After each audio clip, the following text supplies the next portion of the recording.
Hello, everyone, and welcome back to your favorite podcast, Stop the Internet Podcast. I'm your host, Kelly. And I'm Tricia. This week, we're talking about crazy in-laws. Ooh. I can't wait. Me too. I love this stuff. We were saying how we feel bad that crazy in-law stories entertain us so much, so don't judge us. Yeah. I love other people's drama. Same. I was going to say it's always crazy mother-in-laws. Yeah. And we're just perpetuating like the crazy female scenario, but they're so good. I love them. And some people just live up to it. Exactly. And that's not our fault. Right. The stereotype exists for a reason. So That's so sad, but true.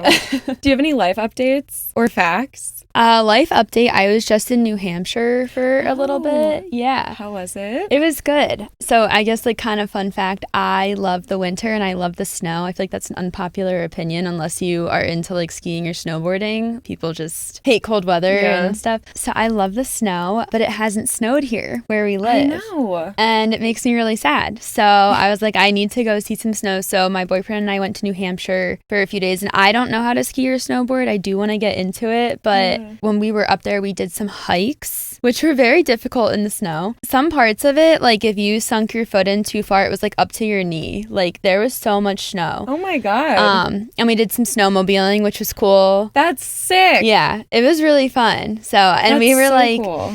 in the mountains in New Hampshire. It's like a mountain range called the White Mountains. And driving around, it looked a lot like Colorado Springs to me, like the mountains did. And I just kept saying I was so surprised that, because I feel like in geography class when you're little, they tell you like the Appalachian Mountains are so old and like they're rounded out and flattened by erosion and everything, and the Rockies are like taller. I just remember that so like clearly in my head from fourth grade geography. So I was just thinking like, okay, these mountains will be so small compared to like Colorado, but they were beautiful and huge and just satisfied my need for the winter in the mountains. So that's amazing. Yeah. Oh, New Hampshire. Let's hear it. Yeah, I highly recommend.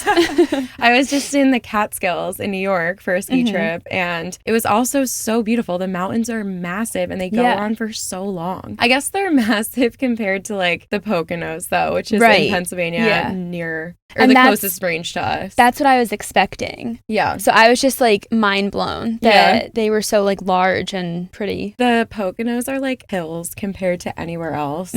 I always wish I could live closer to a mountain, but then also the small town vibe is just not for me. Like driving through the town, I'm like, oh my God, this town is so cute. And I'm like, but imagine living here. Like I could not function in a small town like that. I love it, but this is so annoying of me, but like my biggest concern is convenience. Yeah. And like I go to Target for a lot of stuff. It's all there in one spot. And then in like a small town, like what if you just ran out of, I don't know, just something very random? Target will have it, but like in a small town, I don't know how you get all your stuff. I think about that too. It's like you go to the general store and like I get that it's like a small business, but everything is like 3 times the price that it would be at like CVS or Target or whatever. And the selection is so small. Yeah. I admire people that live like that and they live far from cities and like that's all you need. It's like a simple life. Right. But I'm like, I cannot imagine living in a town like that, like full time. Right. I agree. Especially after living where we live. Like we grew up in the suburbs of Philly, and being near the city our whole lives is like, that is the life I need. Yeah. I feel blessed now. I used to hate where we lived in high school, and then getting older I realized that where we grew up is like the most ideal place to It really grow up. is. Like, it's so prime. Like we're near a city. We're not directly in the city for those who don't want that and need like green space. We have like a lot of like farms nearby. My boyfriend is from Illinois, and out there, from my understanding, it's very structured. Like there's the rural parts, there's the suburbs, and then there's the cities. And out here, some of our suburbs kind of like cross over into rural. Yeah. You could have a neighbor that has a farm and like a lot of land, but then you live in like a subdivision and it's just totally normal. Yeah. But it's very cool. Like you get the best of both worlds. And there's also huge parks in Philly where you can go hiking, and it's technically in the Philly limits. Yeah, like the Wissahickon. Yeah. Like you can be hiking and like fishing, and if you were to like look at a GPS, you would be in Philadelphia. Mm-hmm. It's just the ideal city. Yeah. Come to Philly. Yeah. New Hampshire and Philly. Yeah. You heard it here. Well, I love that for you. That's so Yeah. fun. Yeah. Okay, let's get into crazy in-laws. And some of these might be about step-parents or like, I don't know. We'll see.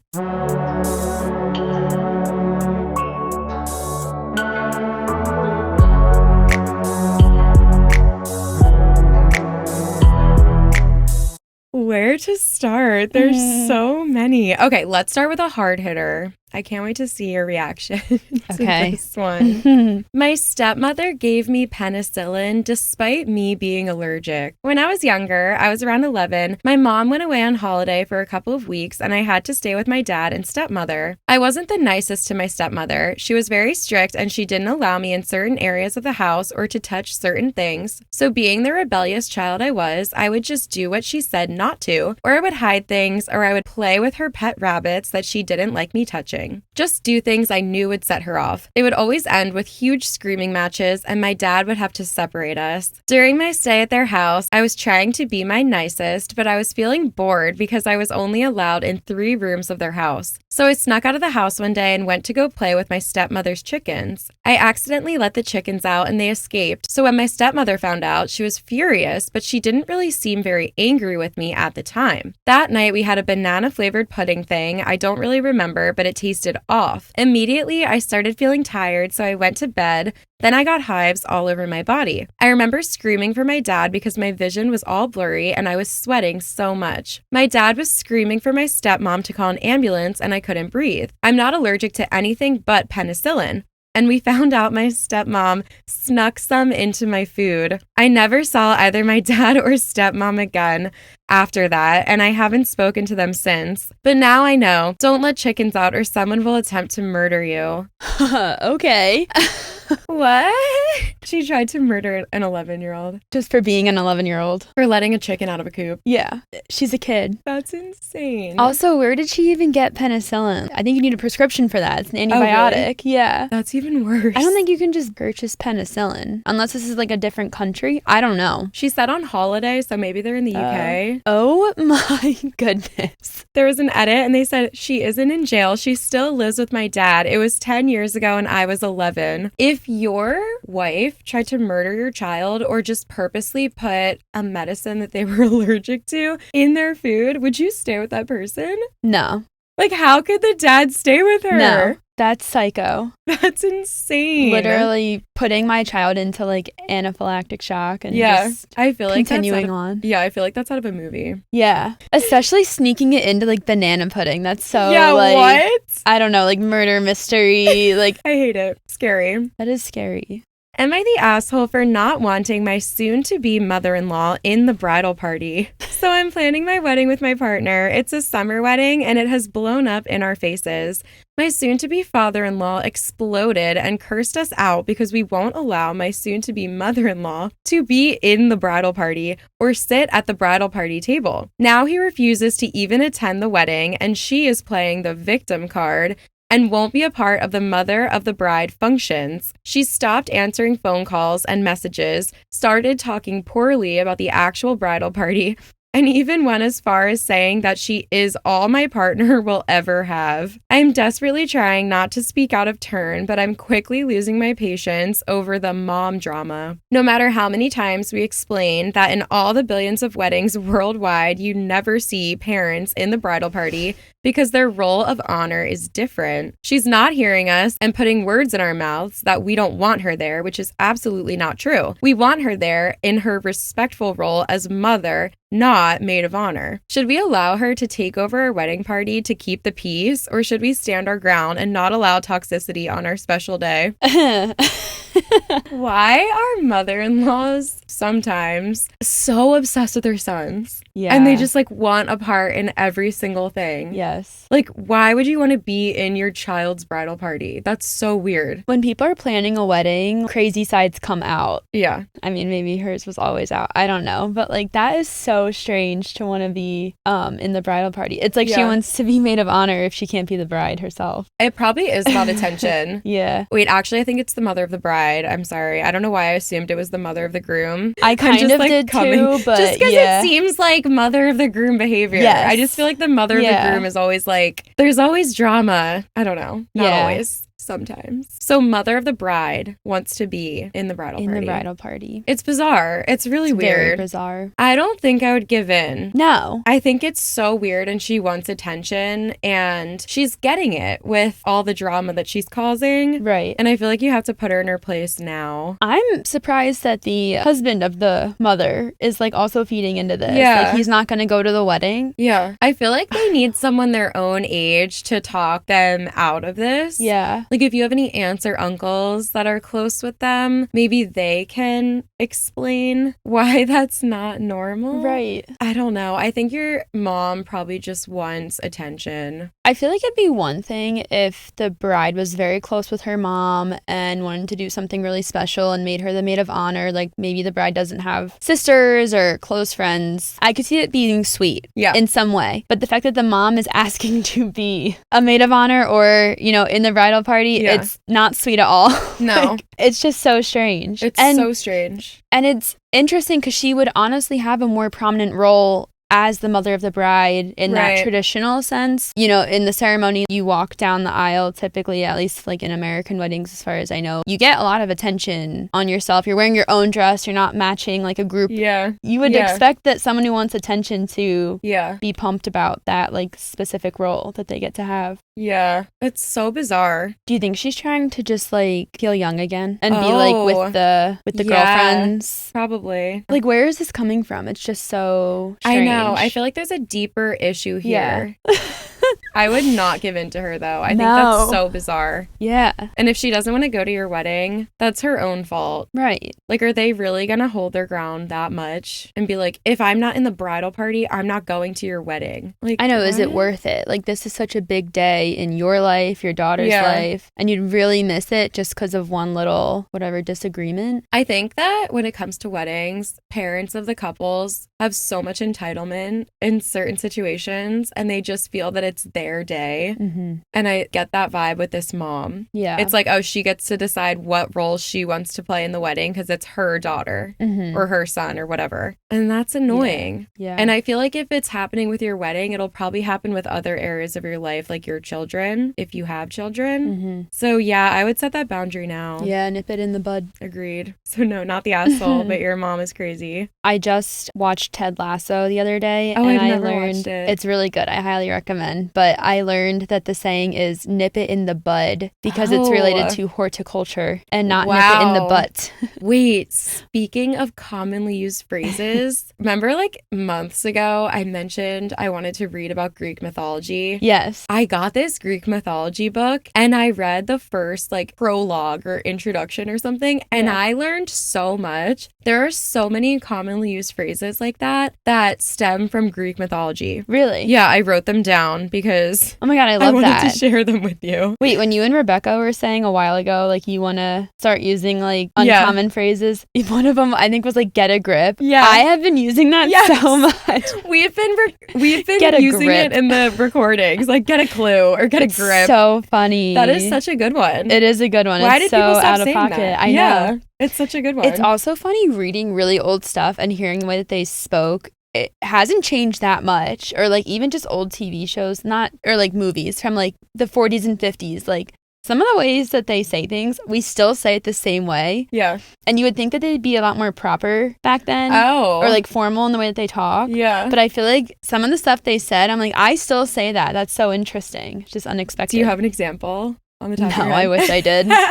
You have to write it down next time. I know, yeah. These are the things that I wrote down, common sayings from Greek mythology. Golden age, like you know how people say like, this is my golden age. Yeah. Okay. According to Greek mythology, there were 5 ages of humanity, and the golden age was the first. And that was when people lived in peace and plenty. Wow. Yeah. So there was like no war, no hatred, nothing bad. Golden age. Okay. Second, Achilles' heel. Everyone knew that. Mm-hmm. So Achilles, his mom dipped him in the river Styx to make him invincible when he was a baby. And the only part of his body that didn't get submerged was the heel that she held him by. I've heard this before. I have never, So I it's his did not weak know point. that. That is crazy. Achilles heel. It's your weakest part of your body. Okay, Pandora's box. I don't really know how it's used. Like, Pandora's box is one that I feel like people use in like different ways. Like, people could use it with a negative connotation and be like, oh, a Pandora's box of like craziness. But it was originally filled with hope. And then she was told not to open it. And she did anyway because she was mischievous. And then all the hope disappeared. And I think it was filled with, or wait, Isn't maybe it like it's chaos. Chaos. Yeah, when she closed it or when, I don't know. That one I need to further clarify on. I'll follow up in a future episode. And then last one, this one's not a phrase, but this is a word. Tantalus was someone in Greek mythology who stole nectar and ambrosia from the gods. And as punishment, those things were always kept just out of reach of him. Oh, wow. Hence the word tantalize. Oh my gosh. Isn't this amazing? Yeah. I was reading literally the intro to this book, like sitting in my bed, and I was like, oh my God, like there's so many. I started writing all Just these freaking notes. out. Yeah, because I wanted to update you. I love that. Yeah. And then here's a personal story. Ajax is a hero of Greek mythology. And when we were little, we begged your mom to foster a dog. Yeah. And named Ajax. The first dog, the only dog they had to foster that day was named Ajax. Yeah. And he was home. a menace. He was a menace. Yes. Yeah. The next dog we fostered, we adopted.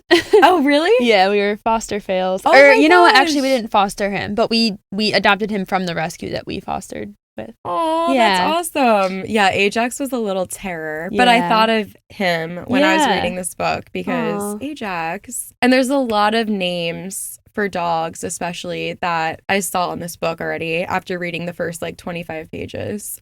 Yeah, it's really interesting. Yeah. I wish I appreciated this more when I was in school because I feel like I would understand like these commonly used phrases and stuff and like the origins of them. And I feel like I would be able to use them better. So hopefully now I can. I know part of me just wants to like, this sounds crazy, but I want to just like go through school all over again. Oh my God, I know. Like even starting from like first grade, because I'm sure that there's stuff that I would learn like new now, even though it's like a first grade level of learning. I know. And you would have such a good understanding for it at this point in your life. And you would retain information so much easier, I feel like, as an adult than you would as like an 8th grader. Yeah. I think about that all the time. Like, damn, if I did school again, I would slay. Yeah. Just kill it. Yeah. That's so funny. Yeah, I feel like one of the reasons we learn certain things in school, though, is because it trains your brain to think in a different way. Like, I always see posts you, of, like, form connections. Yeah. And, Like, I always see TikToks of, like, high schoolers, and they're like, oh, can't wait to go to this class and learn stuff that I'm never going to use in real life. And, like, that's true to an extent, but it is, like, training your brain and like exercising different parts of your brain. Definitely. So I feel like it is important. I wish I appreciated that more though when I was younger. Yeah. Yeah, because it's so interesting. Yeah. If only we knew then what we know now. I know. Hindsight is 2020. I feel like when it comes to school. Definitely. Yeah. So I'll keep you guys posted on my Greek mythology journey. I love that. It's so interesting. Yeah, it really is. I literally read the introduction. It was 25 pages. And I was like, I am so smart now. Yes. That should be your fact at the start of every episode. You can share a new Greek mythology fact. Yes. Or like, you know, word origin. Yes. Or maybe I'll do a bonus episode once I'm like an expert on Greek mythology. And I'll just explain it to everyone in my own words. I would listen. Oh my God. I have to read this. The book that I bought is 500 pages. Oh my gosh. So I'm 25 in. Cool. Yes, I have a long way to go. But it's been great so far. Good. That was a fun tangent. I'm glad that randomly came up when you brought up the nip it in the bud thing because I wrote that note down because I wanted to share it with you. And I totally would have forgotten. Okay. On the wedding vibe. Am I the asshole for refusing to wear a hand-me-down wedding dress? I, 23 female, recently got engaged to Jim, 25 male. What is with all these young people getting married? I know. Like 23? Yeah. You don't even know what life is when you're 23. That is, or at least I didn't. I'll speak to myself. I feel like, not to go on another tangent, but I feel like that's normal in specific parts of the country. Agreed. But for like us, I feel like I have never seen people getting married that young. And then all of a sudden, with the rise of TikTok, I feel like I'm seeing it so much more. So I'm like, is it becoming more common or was it always there, but I'm just seeing it more now? I think we're just seeing it more. I think it's becoming less common. Yeah. I think it's becoming way more common to either not get married at all or just spend so much more of your time single and like building your career and stuff. Yeah. And then settling down like mid 30s and also having kids later. Yeah. And I feel like that has to do also with just modern medicine. Like it used to be dangerous to have kids later. But now that's extremely common and it's so much safer with modern medicine. So I feel like those play a role in it. That's true. Yeah. I actually fear the day that I have children because I am so scared that my kids are going to grow up. And I'm not trying to hate on people that get married early. Right. Yeah. But I think that it's so much safer in most situations to wait. And I know that even some people that get married early still suggest waiting. Yeah. Because I feel like the people that get married super young, especially like pre-20 or like 21 and younger, like what are the odds that you're going to stay together? Like you grow so much in your 20s and like you change your mind so many times. Right. Like the person that I had a crush on or liked when I was like in college, in my early 20s, like when I was 25, I'm like, that person that you think is meant for you, like that person might have just been good for that time. But I think about if I would have wound up with the person that I was dating at 23, I think I had a boyfriend when I was 23. I'm like, I would be miserable. Yeah. If I had to marry that person. Right. But at the time, I'm like, oh yeah, this is great. Yeah. Like you change so much. I just don't get how people I know. like do that. Like your priorities change so much. Yeah. Your taste changes a lot. Exactly. Your values. Your goals. Yeah. Yeah. So true. Yeah. And like it's important that your like partner is in line with all of that, I think. And I think that people do get lucky. Like some people do find that person when they're younger and they either grow together or they didn't change their mind, I guess, as much as maybe I do. But that just like blows my mind. Like, and I really don't want to ever tell people how to live. But if it was my daughter or like my best friend and they were like, should I get married when I'm 23? I'd be like, absolutely not. Yeah. Also, because if you're going to get married, that means you're going to be together forever, or that's the goal. So like, why rush it? Like, Right. Why not just get married when you're older? Yeah. I don't know. I'm sure someone has a rebuttal to everything that I'm saying right now. So I would be curious to hear from people that got married young. If any of our listeners got married young, do you think that was the right decision for you? And why or why not? Yeah. I'm so curious. I know. I think it also depends on personality too. Yeah, Some totally. people do know what they want and, you know, have their priorities and values figured out That's at a great younger point. age. They're just like old souls or just intelligent or it depends on your personality, I feel like. And some people have a lot of growing to do still by the time that they're 23. So totally. Yeah. Yeah, I don't want it to seem like I'm hating on people that got married young. Right. Because obviously it works out for many people. But for myself, I'm like, I just cannot understand that because it's so different from my own life, I guess, and like my path. But that would be so fun. Like imagine finding your husband when you're like 22. Yeah. And then you get to live your whole life with them. I know. Like, I that's agree. So fun. Yeah. But then at the same time, it's like so nice living your 20s being single because then you have all these other opportunities and experiences that are maybe just as fun as being in a relationship. I don't know. It's like every path can be great, but like they're so different. Yeah, definitely. Yeah. Sorry. Tangent. I just have so many thoughts and sometimes I just need to say them. Yeah. That's what this podcast is for. Yeah. And that's why I have a podcast. I remember when I was in high school, I was like, I want to get married when I'm 23 and then like travel and then have kids when I'm like 27. And I'm like, 23? You would have to meet the person. At least for me, I want to date the person that I'm going to marry for years before I marry them. And I'm like, I would have to meet the person when I'm a teenager. Literally high school. Yeah. Yeah. And then also when I'm 23, I don't have money for a wedding. Right. Like I want to have a fun wedding. Open bar. I couldn't afford that when I was 23. No. And then I'm like, kids at 27, hell freaking no. I have so many things to do before I have kids. Yeah. It's just like funny to think about like the expectations that you had for your life when you were in high school. And I look back and I'm just like, that is hilarious. And then I think about like, I don't know, like raising kids in the future. And I'm like, I hope I remember that. Like, I hope I remember what my mindset was when I was in high school. So then if my kids have the same mindset or a different mindset, I can be like, from experience, like, this is why that's not going to work. I remember specifically in like grade school. I mean, we went to grade school. That's not like people go to elementary school. Yes. You know what I mean? I realized that's a difference because we went to Catholic school. And we called it grade school, kindergarten through 8th grade. Yeah. And then, other people were like, what's grade school? What's grade school? Yeah. But in grade school at some point, I remember there was a project I had to do where I had to like make a timeline of my life. I think I've done this like multiple times, honestly. But it was like a timeline of your life and it was like a little path and you would draw a sidewalk and write stuff into squares. And I wish I knew where it was to see like how different things were. But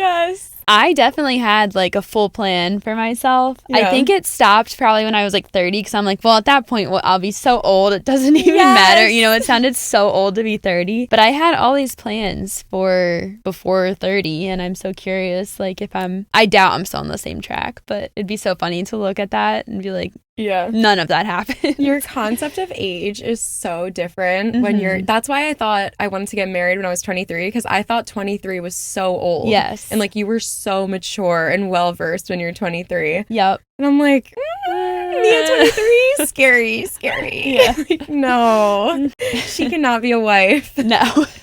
Or a mother. Yeah. Yeah, I remember thinking 30 was like so old. And then even with age now, I'm like, I'm 26 and I'm like, oh my God, I'm so old. Like, I don't have time, blah, blah, blah. But then I'm like, I feel that way every year. Yep. So then next year, I'm going to feel that way. And I'm going to be like, I was so young last year. Right. So I'm trying to shift how I think about age in my mind for my own mental health. Yeah, honestly, me too. And it's kind of tough. Yeah, it's so tough. It's weird that in life, you're really like constantly changing up until a certain point. And I feel like for a lot of people, it's up until you get married and have kids because then your life kind of in a way revolves around your kids and like they're constantly changing. So it's almost like you settle into this like routine once you have kids and you don't change as much as a person, or at least that's how it seems to someone who doesn't have kids. And then, oh my God, where was I going with that? I have no idea. Sometimes when I leave here, I'm like, oh shoot, like I wanted to say that in like that moment. I have that all the time. There's so many things where I'm like, I should have said that, or like even listening back, I'm like, and I should have interjected there and said that. I think that every single episode. I'm like, just chill. Like, yeah. I think that every episode because there's always something where I'm like, and also this, like, or here's the finishing like sentence to that thought. Right. And then I edited a reel the other day and put it on YouTube as like YouTube shorts or whatever. And it was the story about someone having bad hygiene. And I was reading a story. So it was someone else's words. And they were saying like, oh, my friend has bad hygiene. He's disgusting. Am I the asshole for like telling him the truth or whatever? And then someone commented on it and was like, have you two perfect princesses like ever considered that maybe he has mental health struggles and like blah, blah, blah. Like you're just gossiping. And I commented back and I was like, actually, yeah, we did. In the full episode, we commented on how it is not easy for everyone. And I was like, I'm literally reading someone else's words in this story. Like, these are not my thoughts. Like, what? And I'm like, yeah, just because every single thought I've ever had isn't included in this 90-second clip doesn't mean I didn't think Consider it. And it doesn't mean I'm a stupid like girl who's just sitting around gossiping. Right. Like we gotta like give people some credit. Like why are people so quick to be like, and you didn't say this, and this? And I'm like, princesses. Okay. It's because I don't have time to say every single thought I've ever had in my entire life. Right. Doesn't mean I'm stupid. Like doesn't mean I don't care about people. Okay, let's like take a step back a little bit before we like attack people. Exactly. Thank God 99% of the comments are supportive. Very but like positive. I almost think it's funny when people are just like, did you ever consider this? And you're like, yeah, I actually said that. I said that exact thing. Too many thoughts in my head. Yeah. My brain is so big. Oh, yeah. I actually thought of every possible scenario ever.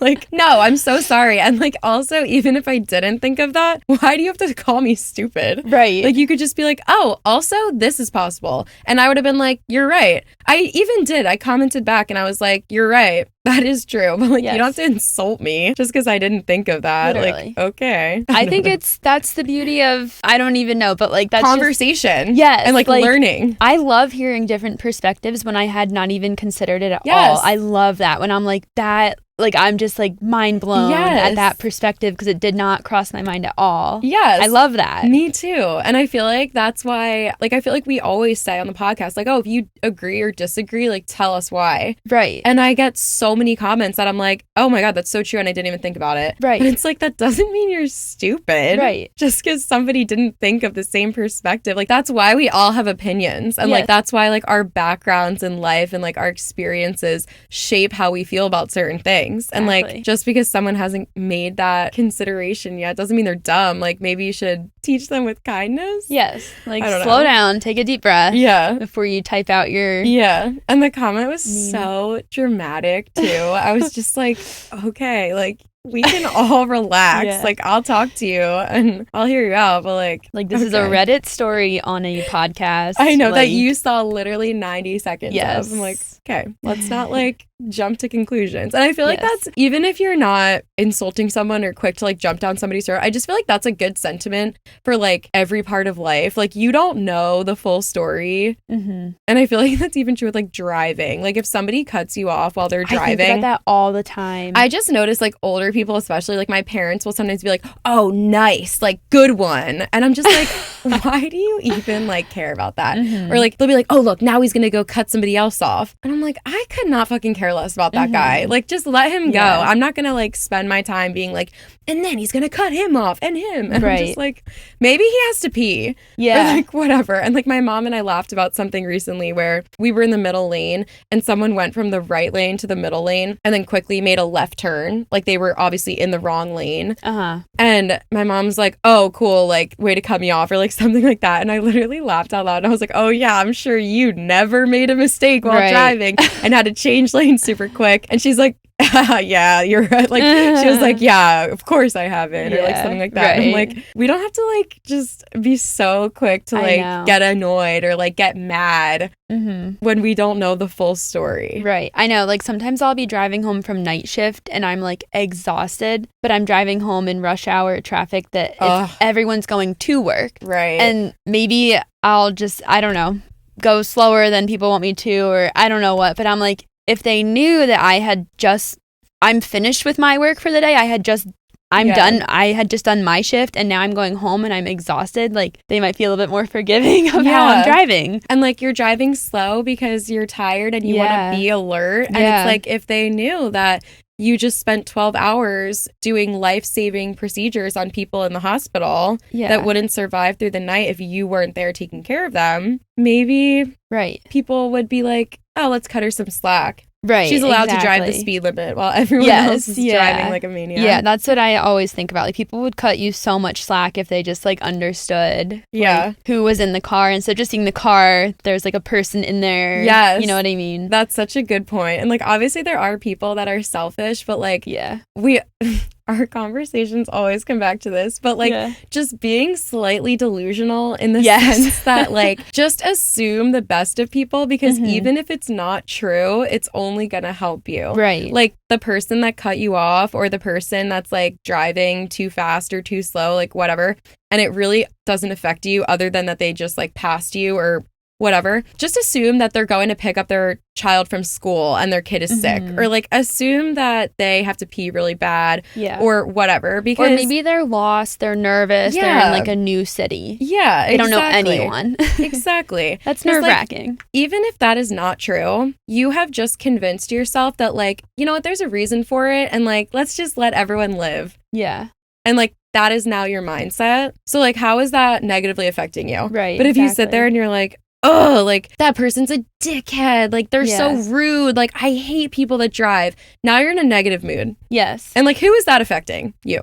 And you've like labeled something essentially bad. And such a good point. And like, with your like the farmer story from the last episode that we were talking about, it's like, I don't know, like, I feel like with driving, people become way more aggressive than they've ever been, like, outside of their, like, driving life. Like, I don't, it's like you take on a new personality, and you view everything as so black and white. So like, it's true. either good or bad, but, like, you just don't know the full picture. Yeah, and exactly. Yeah, I feel like I'm doing it now, but it's not good to label stuff as bad. Yeah. Because you don't know. Like, what we were saying last episode. Yeah, exactly. And I feel like, obviously, there are certain things that are just bad, because if someone's driving recklessly, like, obviously it's dangerous, and sometimes there are negative consequences.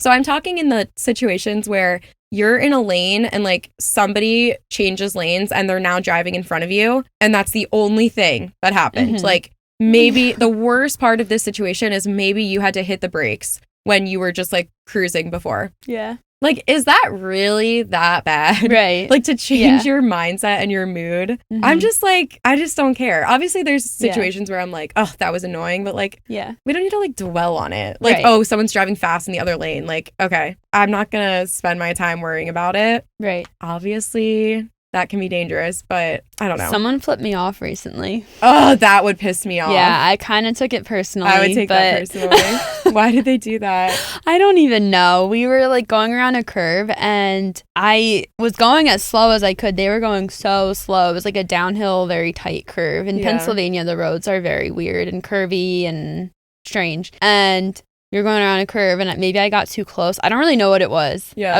It was a single lane road. Like, I'm like, and they just flipped me off. They rolled down their window and stuck their hand out. I was like, wow, the effort. Oh my God. To make sure that I knew they were unhappy with me. That is so annoying. Yeah. I would also get sad if that happened to me. Yeah. It was kind of funny. I'm like, of course. I don't know.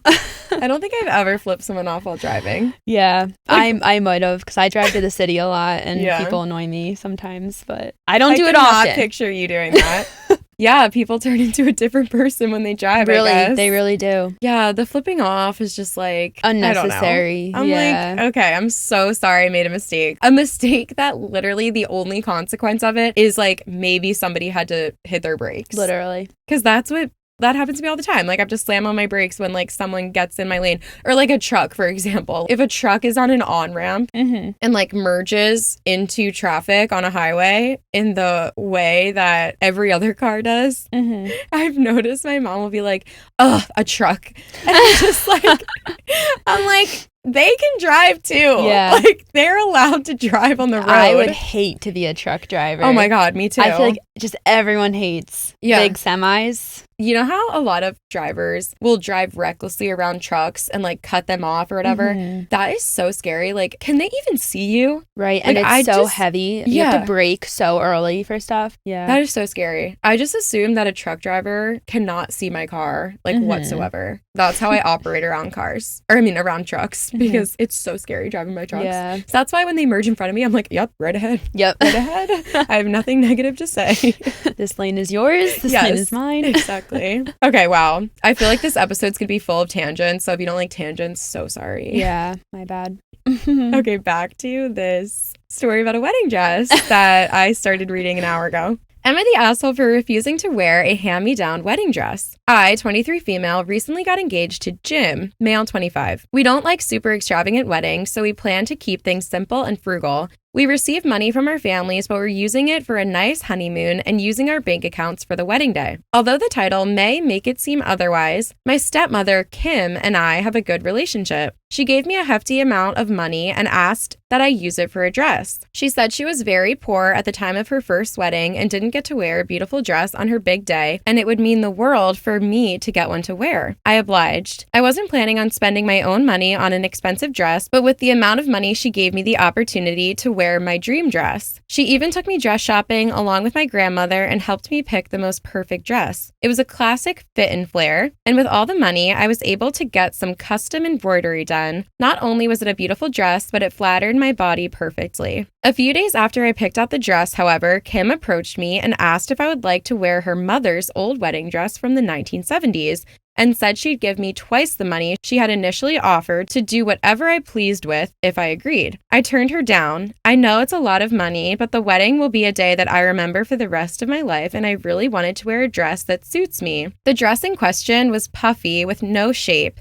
It would be like getting married in a down jacket. When I said no, Kim explained that she sent me a photo of me in the dress to my stepsister, B, 25 female, and B had a freak out and said that she wouldn't come to my wedding if I wore that dress. Some background on B. Our relationship was strained from the beginning. I had better grades than her, dated better looking guys, went to a more prestigious college, got a higher paying job, and now I'm getting married to a guy we both liked in high school while she is still single. Plus, B is overweight and very insecure about how she looks and has always taken out her insecurities on me. Kim said watching me get married to Jim would be hard enough and I didn't need to wear a dress like that and make it worse. I still refused to wear the old dress. I told her I'm not going to compromise my wedding to coddle B's insecurities. She then asked for her money back and I said no. She gave me the money and the dress was already paid for. I left it at that, but then I got a call from my dad telling me I was rude to Kim and B and that I should be able to compromise a small thing about an otherwise perfect wedding for B's sake, or at least pay Kim back the money for the dress. I did give her back the leftover money, which was a couple $100s, but I refused to give back the money I spent on my dress or wear a different dress. Am I an asshole for that? Oh my gosh. This is a lot. Okay, Kim is crazy. Yes. Wait, so Kim is the stepmom? Yeah. Okay. B is also crazy. And B is a stepsister. Yes. Kim's daughter, I'm assuming. Yeah. Then? Okay. And they're the same age. Oh, well, B is 2 years older than OP, but they're around the same age. I think, I said it before, I'll say it again, when it comes to weddings, why does everyone feel so entitled? I know. Like, why does B think that she can just tell her stepsister what style of wedding dress to wear to her wedding? And where does she get off being like, if you wear that wedding dress, I'm not coming to your wedding? I know. The threatening to not come to weddings. Yes. That, like, people throw that around all the time, it seems like, in these stories. Yeah, it's a common theme. Why? I don't know. I'm just always shocked by it. Like, why would you not go to someone's wedding who is, like, you're close to or, like, a family member? Yeah. Like, is it worth it to miss that day in their life? Also, like, where do people get the audacity to tell someone else how to live their life? And if it doesn't meet your expectations, you're like, well, then I'm not going to be a part of it. Yeah, you're threatening them with something. Like, what if you never saw the dress? Like, what if you just showed up to your sister's wedding and the dress was a surprise? Would you leave? Yeah, would you walk out? Also, what if anyone asked, oh, why did you get a new dress? Like, let's say OP actually did this and she got a different dress. And anyone was like, oh, well, why did you get a different dress? And she said, oh, because my stepsister felt insecure with me looking pretty on my wedding day. Imagine saying that sentence out loud. Like, that is so embarrassing for everyone involved because they're going to think you're a pushover, which you would be. Mm-hmm. And they're going to think your stepsister is an insecure little bitch and your stepmom will meet all of her ridiculous expectations. Yes. And all of that stuff would be true. It's like, not that we should be making decisions based on what other people would think if they asked us about it. But like, what? I know for a fact if I went to my mom and I was like, can my sister not wear that dress and have her wear grandma's dress? Because I'm going to feel insecure. My mom would be like, are you kidding me? My mom would be like, she can do whatever she wants. It's the one day of your life for most people. Yeah. It's the one day where you get to look the best out of, like, your best and the best out of everyone. Yeah. No one's going to be looking at B. She doesn't have to worry about how she looks or even like how she looks next to the bride because it's just expected that you will not look as good as the bride. Yeah. And you're not supposed to want to look as good or better than the bride. Yeah. It's just expected. Why is she like, oh, you can't wear that dress because I'm going to feel insecure? No one's looking at you. Yeah. Let your sister wear what she wants. It's her one day she gets to wear this dress. I remember wedding dress shopping with my older sister and she wasn't sure what kind of silhouette to go with. And I was like, this is like your one chance to wear like a bigger dress if that's your vibe. True. Like, you can't ever really wear, like, I mean, you can, but most people wouldn't wear, like, a poofier dress to other formal events. So I was like, just go for it. And she ended up, I'm not saying it was because of me, but she ended up wearing, like, a beautiful, like, big, like, captivating dress. It was, like, sparkly, lace. Like, And yeah, she was the prettiest girl in the room. Yeah, as she should be. Yes, exactly. You deserve that on your wedding day. And how was B able to convince Kim that this was a good idea? Or that this was acceptable? This was probably a pattern in their life. Yeah. Maybe Kim's just like too overprotective of B, and B is too, I don't know, needy and insecure. Yeah. I don't know. That is so wild to me. If my stepsister said that to me, I'd be like, okay, don't come. Right. You're ridiculous. Like someone needs to, or she needs to realize like how crazy she sounds. That's what I was going to say. The minute that this conversation happens out loud or over text or whatever, you should just realize how wild this is. Yeah. And I'm shocked that it was like continued on. Yeah. As long and as far as it went. I'm shocked it got past B and Kim. Yes. Like, how did it make it a step further? Like, as soon as B said this to her mom, the mom should have been like, I'm so sorry. Like, she has her dress and you need to figure it out on your own. Yes. Like, we're not going to tell her how to live her life. We're not going to force her to wear a frumpy old gown. Not to say that the grandma's dress was ugly, but the way that OP described it, it was not as beautiful in her mind as this new gown.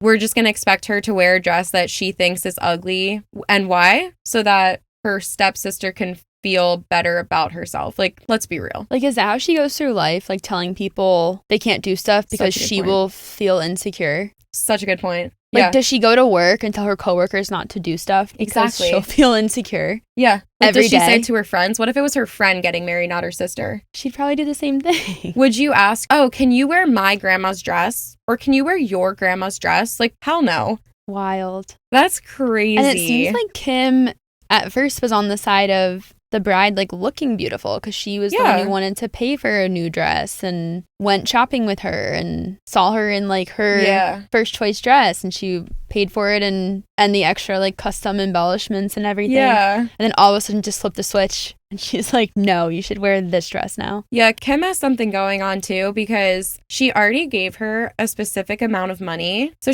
let's say she gave her $1,000. She gave her $1,000. She already bought the dress. It's done. It's paid for. And then she's like, I'll now give you $2,000 for you to wear my mom's dress. So now she is spending $3,000 to make B feel better about herself and to make her stepdaughter look unflattering or whatever on her wedding day. That's worth $3,000 to you? And it could have been more than that. Yeah. Like, if she gave her $2,000, now she's spending $6,000 to get her daughter to wear a frumpy dress. Like, that's really worth that much money. Right. That's crazy. And then when your daughter's like, no, I'm going to wear the dress that I picked out. She's like, okay, well, give me the money back. I wouldn't give the money back either. That's a gift. That's long gone. They're so entitled. Yeah. And if it creates family drama, that's their fault, not yours. So I wouldn't even care. I'd be like, if you're going to be a child, be a child. Like, I don't care. Like, this is over a dress. Yeah. I feel like OP has to remain like unbothered by this, because if she gives into it, I feel like it's only going to spiral and get worse. That's wild. And not the dad gaslighting her and saying that it's a small part of the day that she can change. The dress is not a small part of the day for most girls. No. For some, it may be. For most, it's not. It's the only thing, I would say it is the only detail that every single guest is going to notice and make an opinion on. Because there's flowers, many people don't even notice flowers. Right. There could be a guest book, half the people don't even see it. Like, the dress that the bride is wearing is the number one thing that every single guest and staff that's working at the wedding is going to notice. It's going to be in every single picture. And then also, when your wedding day is over, the only thing you have that remains is photos and video from your day. And what is the main focus of every single photo and video? You and what you're wearing. Yeah. That's like a huge part of it. Yeah, definitely. That is insane. Yeah, the dad is gaslighting her. Wow. The top comment was, not the asshole, but hide that dress and hide it well. And someone else said, and call the dress shop and password protect it. Actually, password protect everything and instruct any request for changes are to go through OP prior to being implemented or set in stone. Doesn't matter if it's a big or small event, there will always be something that could potentially be sabotaged. Oh that is my such God. a good point that I wouldn't have even thought of. Me neither. Because if they care that much, like let's say Kim gave OP $1,000, she thinks that making OP wear this frumpy old dress is worth $3,000. Calling a shop and being like, oh, cancel the order, like that's way cheaper than $3,000. So like Or she would definitely do something like that. picking up the dress and ruining it in some way. Yeah, exactly. It's just like so crazy that like monetarily we can see how much Kim is willing to spend on getting OP to not wear this dress. So like if she's willing to spend that much money, and like wedding dresses aren't cheap, and if there's still hundreds of dollars left over from what Kim originally gave OP, like that had to be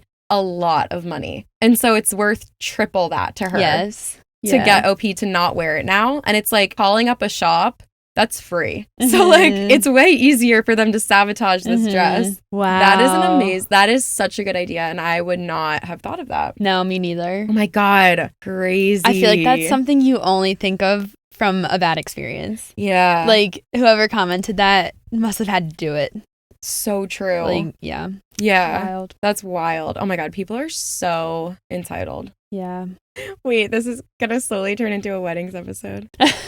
Just because everyone gets so entitled when it comes to weddings. Yeah. Am I the asshole for not wanting to change my first dance song because of my stepsister's association with it? Pretty much what the title says, so I'm going to keep it quick. We've chosen our first dance song. My stepsister is not happy at all because she and her ex-husband also had this at their wedding, and she said she has a lot of memories with this particular song.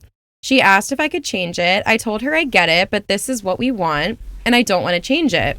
She said she understood, but she's been acting different around me, and I could tell she was mad and upset. Most people who know about this don't think I'm doing anything wrong, but I had my sister and one of my friends tell me I'm being selfish and not understanding here. Am I the asshole? And then there was a small edit to say, a few months after they got married, he was in a wreck. He thankfully survived, but has a very severe TBI, among other things. He lives in a specialized nursing home. They did get divorced, but my sister still goes on about how she loves him and visits him occasionally. He doesn't remember who she is most of the time, but my sister said that she apparently sang this song to him, and he looks like he remembers her. In her words. And the song is Come What May from the movie Moulin Rouge. My sister sees it as their song. She and her ex first met at the movies when they both went to watch it. Then apparently the restaurant they went to for their first date was also playing it, so they took it as a sign. And as I said, they also played it at their wedding. She also sings it to him sometimes now.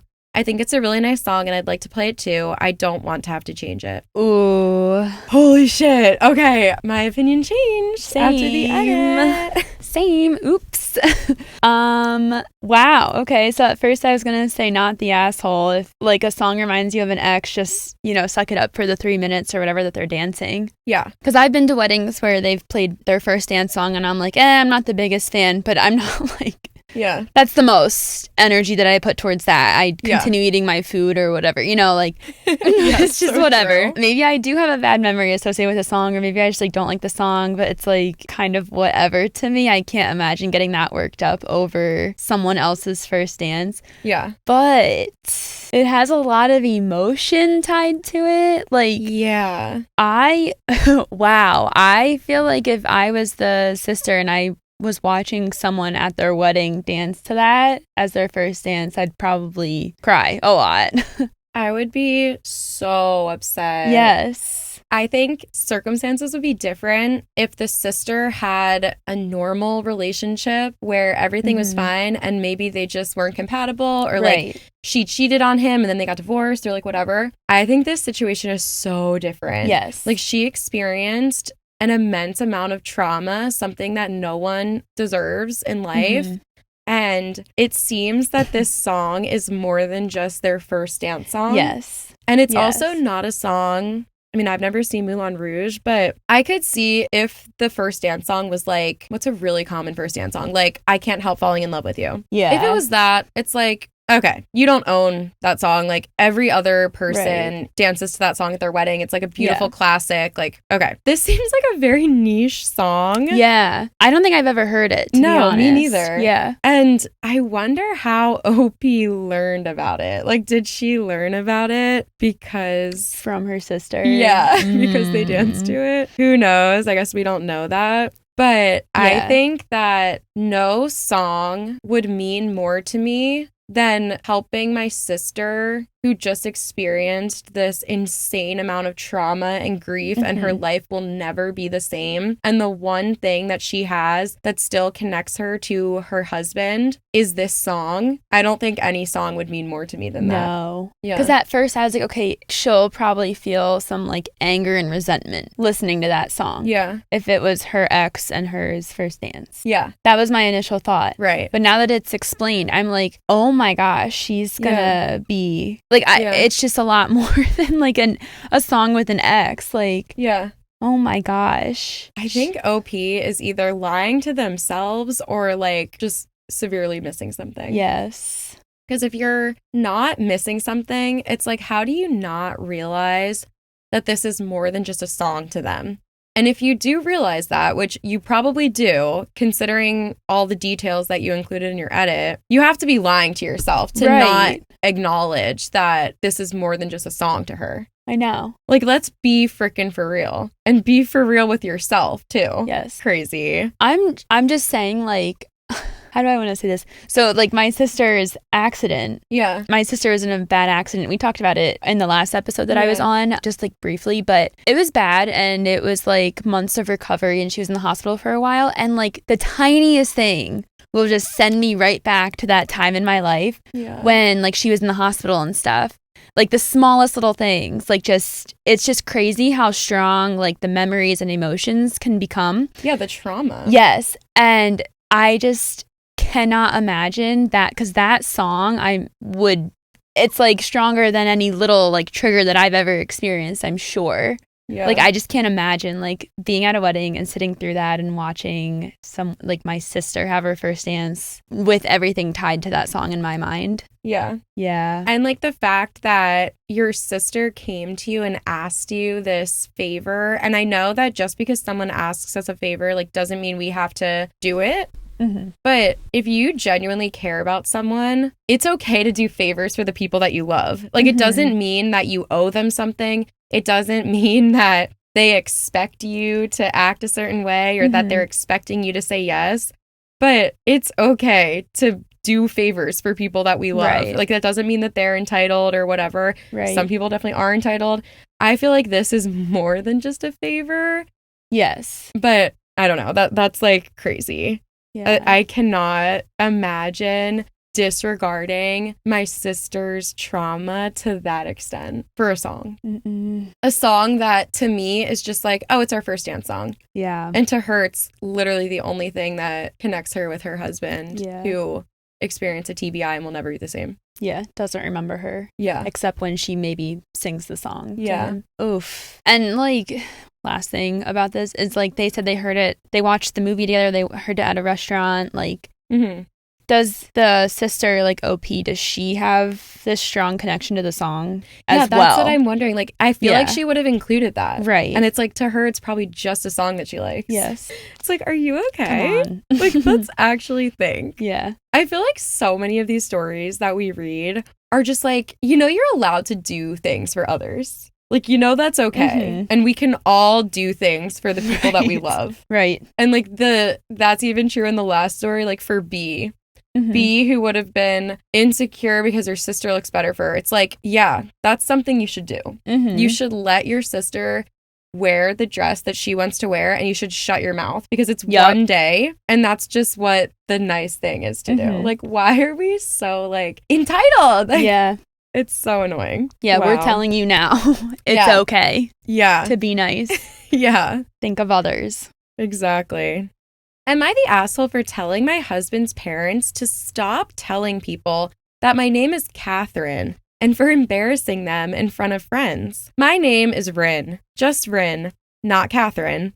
But ever since my in-laws have met me, they have gotten the idea that my actual name is Catherine and Rin is just a nickname. I have asked them to introduce me or tell people it's my name, but they always go back to it.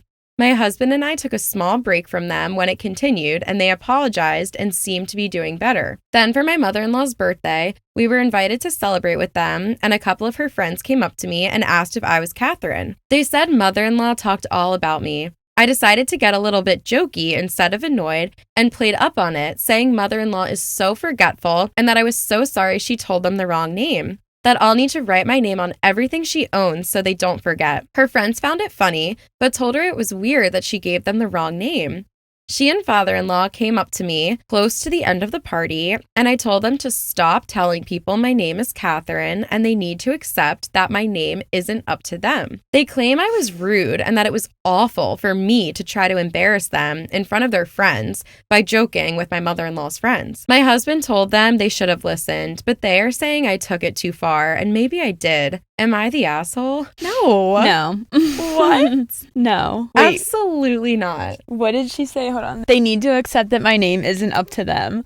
That that's just so wild. I feel like they're so immature. Yeah. And I feel like sometimes in these stories, people do things that they know are wrong just to get a reaction out of other people, even if they don't know it. Even if it's just their subconscious. Yeah. I just feel like the in-laws, they don't forget her name. They know what her name is. I was going to ask, do we think that they're genuinely forgetful? No. Do we think that they don't like her? I think that either they don't like her or maybe subconsciously something about their relationship, maybe the parents are unhappy with, or maybe they have some sort of internalized resentment towards Rin, and maybe it's even subconscious and their subconscious is making them do it. I don't know, but there's no way that they're this forgetful. What a strange thing to do to someone. It's even weirder because her name is Rin, 1 syllable, 4 letters. The in-laws are making it Catherine, 3 syllables, many more letters. They are overcomplicating it. So I feel like that just proves that they're the ones making it complicated. Yes. Yeah. You're choosing that. Let's be so for real. You are choosing this. You don't forget your daughter-in-law's name that many times. Oh, she's a daughter-in-law. They're married. Yeah, because it's her in-laws. Yeah, husband's parents. Yeah. Oh my God. Wait, I'm sorry. I don't know why I thought that they were dating, and I wasn't sure how long they had been together, but no, they're married. What? No. You are lying to someone. The in-laws. The in-laws are lying to someone, whether they're lying to themselves and they're like, oh, we just always forget her name because you have some kind of subconscious internalized resentment towards her, or you're lying to her and you're telling her, oh, we just always forget because on a conscious level, you don't like her and you want to make everything harder and you want to embarrass her in front of other people and just tell people the wrong name. Just that's so childish. But it did. I was going to say, wouldn't this be more embarrassing for them? And it ended up being more embarrassing for them in the end. Yeah. But how do you not think of that? That is so awkward and embarrassing that you don't know your own daughter-in-law's name and you're spreading around to your friends and family that you don't know her name. That just makes you seem dumb. Uncaring. Yeah. I feel like they think that if people don't know her name, it's she's not important enough that we or know not her part name. of the family. Yeah. Or it's oh, we just always forget her name. If you genuinely cared about this person, you wouldn't forget their name or you wouldn't claim to forget their name. So I feel like they're trying to just make it seem like they don't care about her or she's not important enough for them to remember her name. And therefore, if other people get her name wrong, it's going to rub off on other people. The in-laws probably think that if everyone forgets Rin's name, they're all going to just assume that it's not important enough. Yeah. It's not important enough to learn. Right. And she'll spend the rest of her life correcting people, maybe. Yeah, what's the goal? Such a weird move. Such a weird move. I just feel like there's so many things you could go after or attack on other people. Or there's so many ways to make them feel how you want them to feel if you don't like them. Yeah. This is just so random and strange. I'm just more confused than anything. It's so confusing. Yeah. I had a situation that reminds me of this. So my name's Kelly, but it's spelled weird.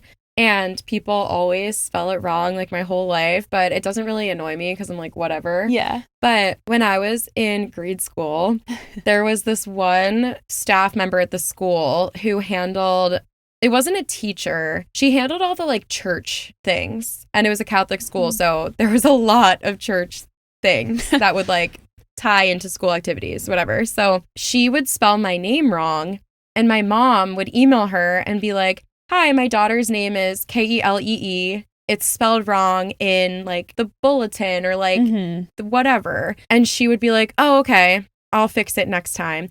Every single time we had a school event, and there was like a little booklet that was like, and the 4th grade class, like, and everyone's names, the 5th grade class, like every year, every single event, my name would be spelled wrong. It would say Kelly. And we got to the point where my mom was like, this woman is doing it on purpose because I'm registered in the school with my actual name and the correct spelling.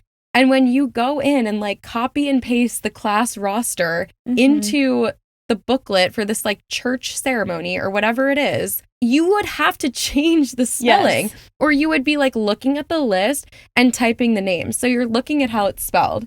And there were other people in my class that had interesting names. Like I was not the only one that didn't have this like standard American name. Yes. Like why?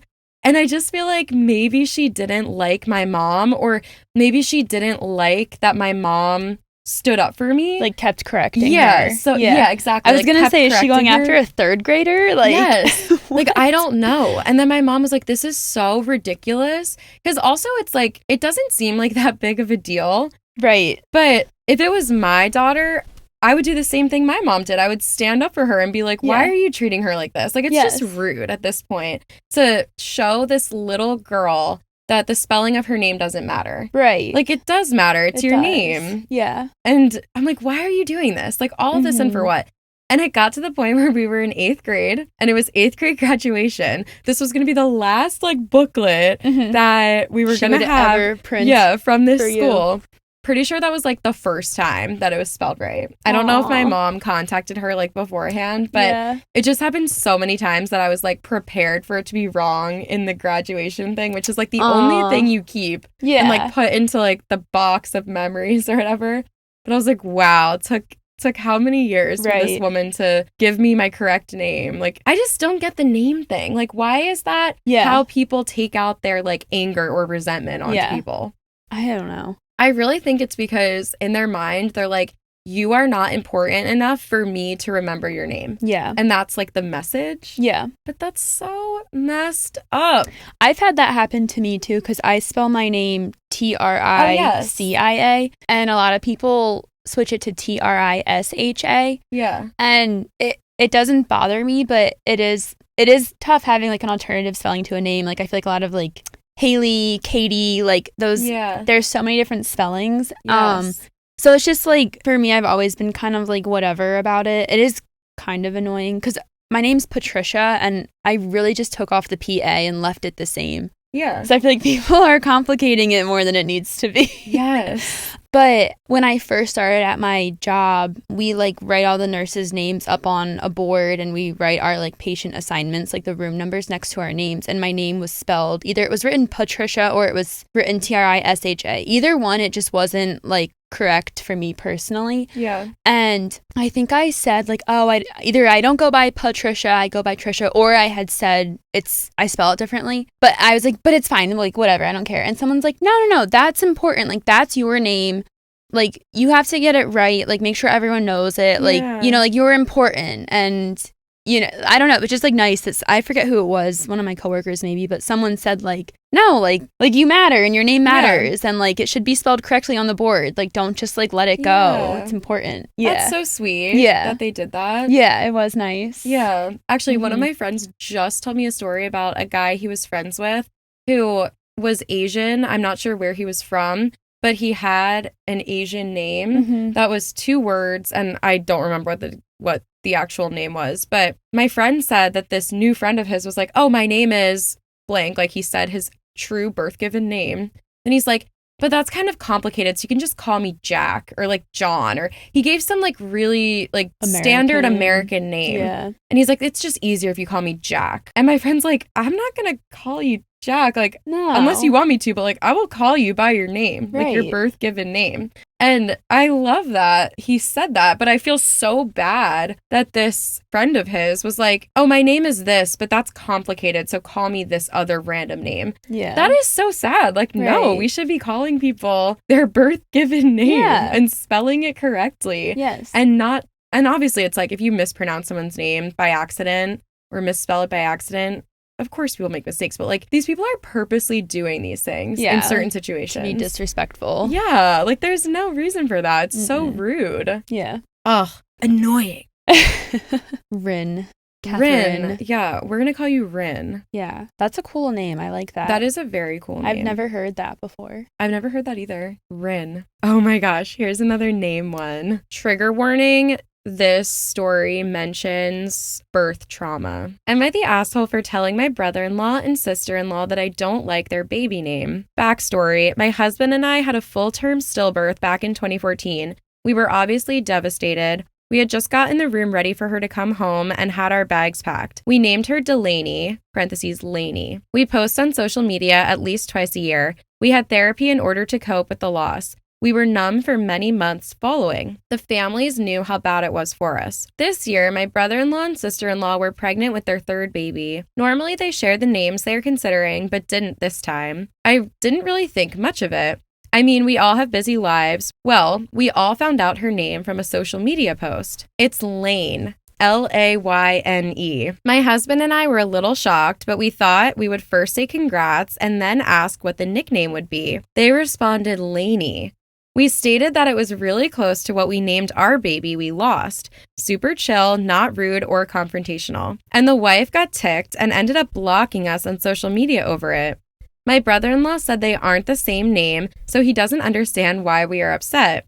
They knew her name. They knew her nickname and what we called her. I just don't understand how they don't hear how similar Delaney, Laney, and Laney are. People are so entitled! And just dumb. This is literally the same situation as the wedding song one. Yes, that's what I was going to say too. Equally as traumatic. Yes. How can you like a name that much? There's so many names out there. So many. There's so many. I follow this girl on TikTok who does baby name consultations. I love her. M Doodles. Yes. At first, I remember when I first started seeing her stuff, I'm like, what the heck? But I love all of her suggestions. She's so clever. Yes. Yeah, I want to work with her. They're so cool. I know. And people will be like, oh, now people are getting consultations for baby names. That's ridiculous. But I'm like, no, but it's very smart because she looks at your whole vibe and personality and your values and family tree and all. And she comes up with these beautiful name suggestions. Yeah. So I'm like, I think it makes sense. But it shows how many names you could choose that could be meaningful to you or, fit within your family and your sibling names and everything. That's so wild and crazy. That is so crazy. This, I feel is similar. We read a story months ago about a dad who had a daughter and then they were naming... He was having another baby, and they were naming her. Yes, it was Liliana and Lily or something like that. And she was like, "You're naming her my same name," and the dad's like, "It's a different name." Yes. And it's you're getting defensive because you know you're wrong, right? And I feel it's the same thing with this. It's oh, now the sister-in-law blocked them when they asked the question. Mm-hmm. And it's you're getting annoyed because you know you're wrong. Yes. You're trying to hide it because you know you're wrong. Yep. You're blocking them. Yeah, you didn't tell them prior to the daughter being born. Right. Because you knew it would be a problem. Yeah, exactly. You knew what you were doing. Crazy. Even though you don't want to admit it. Yeah. Exactly. It's who are you lying to? Are you lying to yourself or are you lying to your sister-in-law? Yes. Be freaking for real. The whole blocking thing, it's you just don't want to face it. Yes. Face them, face the truth. You just don't want to do it. So true. You know what you did. Ugh, they're such assholes. Mm-hmm. I just feel it's so selfish to literally name your daughter the same name. That's ridiculous. Wait, that just made me think of something else. Yesterday, actually, on TikTok, someone else popped up, and it was another baby name consultation girl. And I guess she must be like newer to this. I guess this is a thing now. Yeah. But she started a series. It was like, I can't use this name anymore. Oh. And it was so cool because she's like, yeah, that always happens where like you really like a name, but it was like the name of your like high school classmate who bullied you or yeah. or just like slightly ruined for some reason. You just can't use a name. Totally. And she's like, so here's like the name and here's not even a similar name, but just like the same vibe, same aesthetic. And it was so cool. I'm like, this is great amazing. Because there are a lot of names that are like commonly used. They're just like tired or, you know, like it gets ruined somehow. So, but you still want to have that same kind of name. Yeah, it was really cool.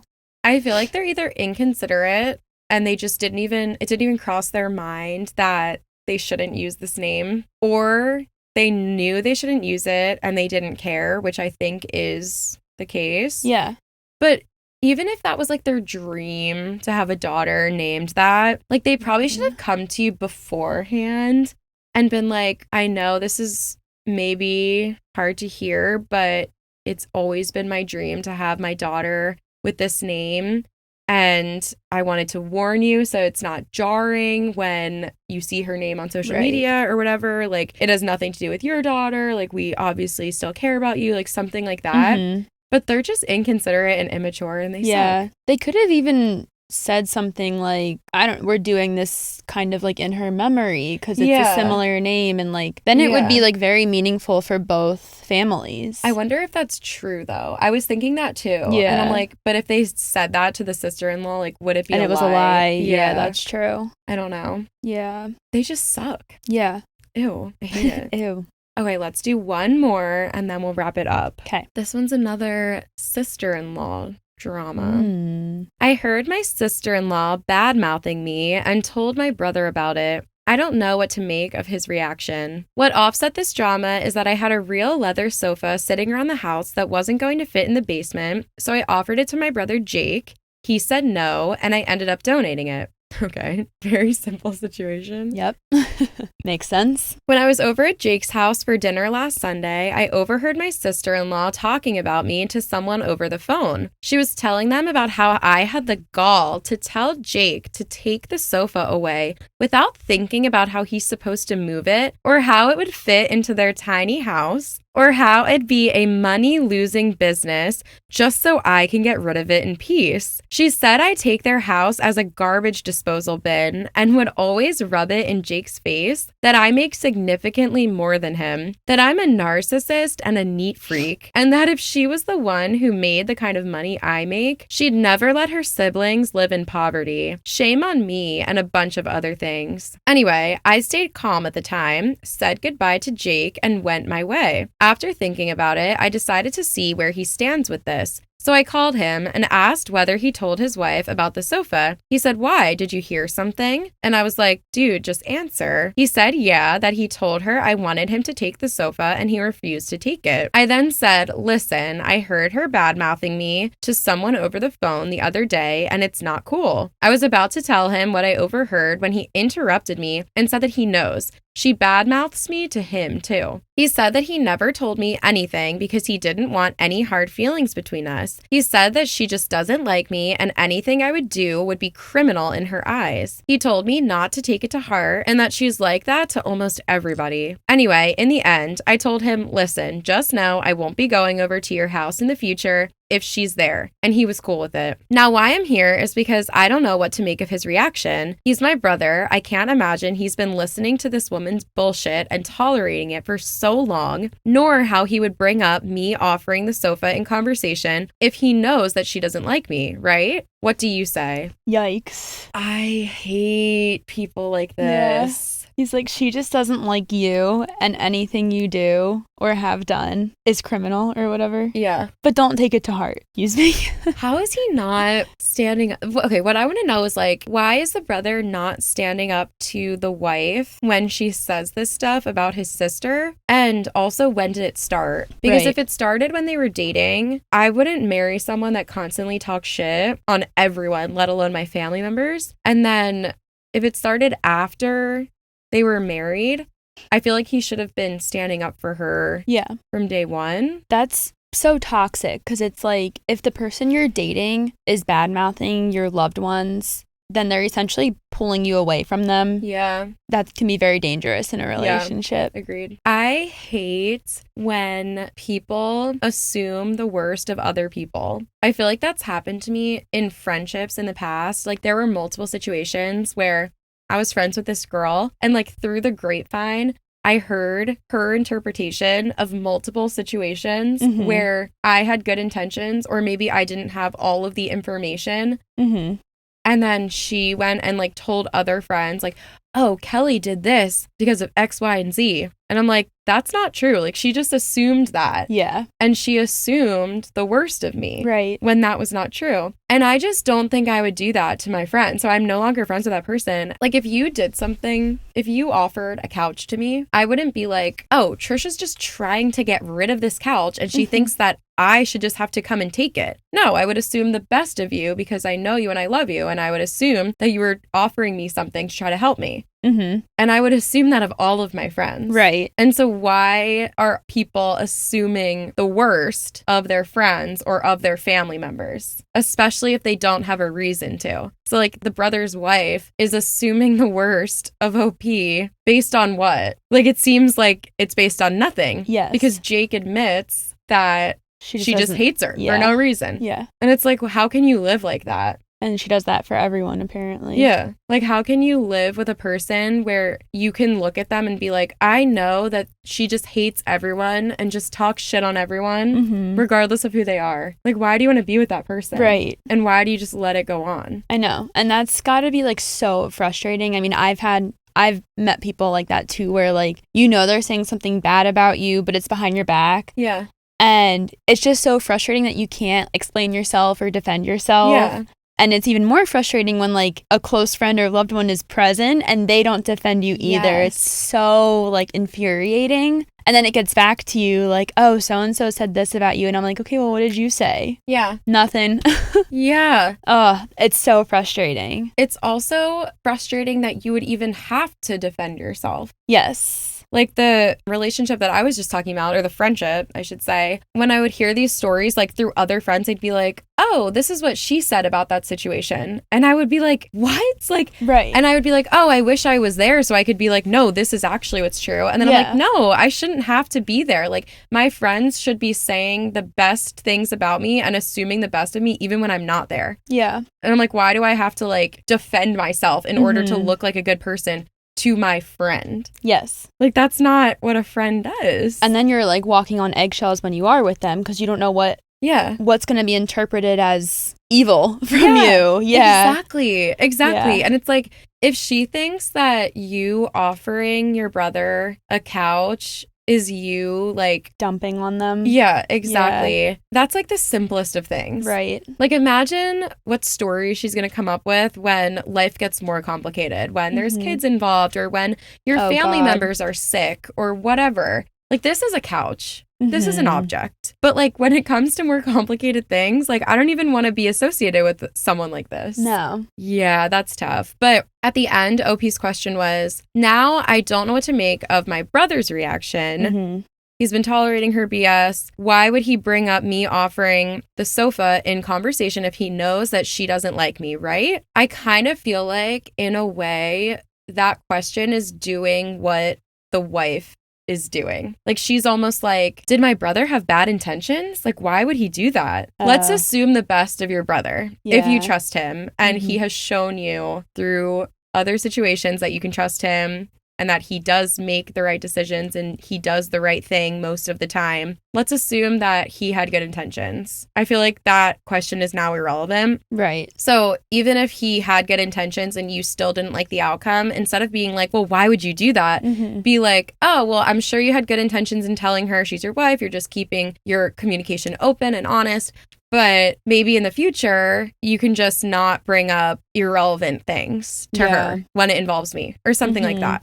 Like assume the best of him for that situation and just say, in the future, maybe let's just not even spend time thinking about the irrelevant situations like couches. Right. And see what he says to that. Yeah. Because I don't think he had bad intentions, just like asking his wife, like, should we take this couch that my sister is offering us? I know. I love when people offer me stuff. Yeah, me too. I think it's very thoughtful, honestly. Yeah. And it's sustainable. So sustainable. Yeah. I was going to say he sounds like he's just a little dumb. Yeah, I think so too. But I think assuming the best of him is like a better route to take, where he just like had good intentions. I was thinking he just had no intentions. He just wasn't thinking. I think that's probably the most likely. Yeah. He had no intentions. But yeah, definitely like in the future, if you know she's going to get mad at something, don't bring it up to her. Yeah. Like she's your wife, so you know she doesn't like me, so just don't say anything about me. Exactly. Anymore. Yeah. Yeah. I also think the wife is just insecure. Because if she's sitting there like, and she makes more money than us, and like she always rubs it in our faces and blah, blah, blah.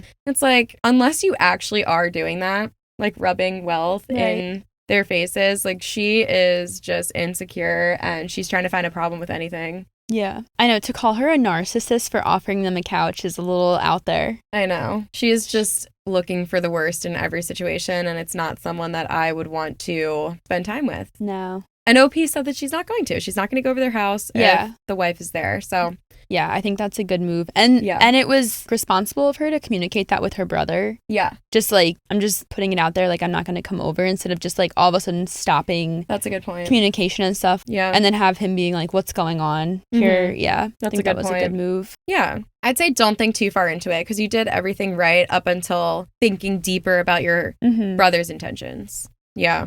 I think it's all good. Yeah. Just avoid the wife whenever possible, like you said you were going to. Ew, people suck.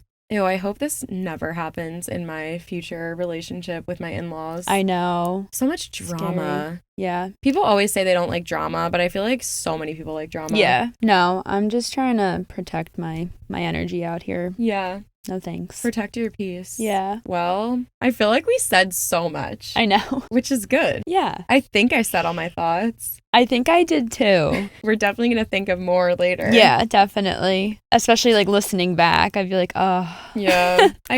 Or that thought you forgot earlier. Oh, yes. Yeah. It's going to come back. I might have cut it out, but I was going on a tangent for like 10 minutes. And then I'm like, and I had no idea where my train of thought was going. So that all might be cut out. It happens a lot. Yeah. It's okay.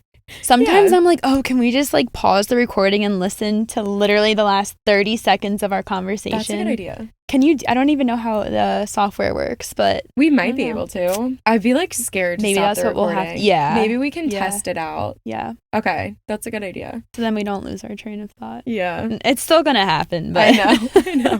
Even if we heard the last 30 seconds, we'd still be like, okay, what? Where were you going with that? Literally what? And how did you get there? Yes. I always think that when listening back, because the first time I listened through, I kind of just like half listen and take out like if we repeated ourselves or like if somebody like sneezed or coughed or something.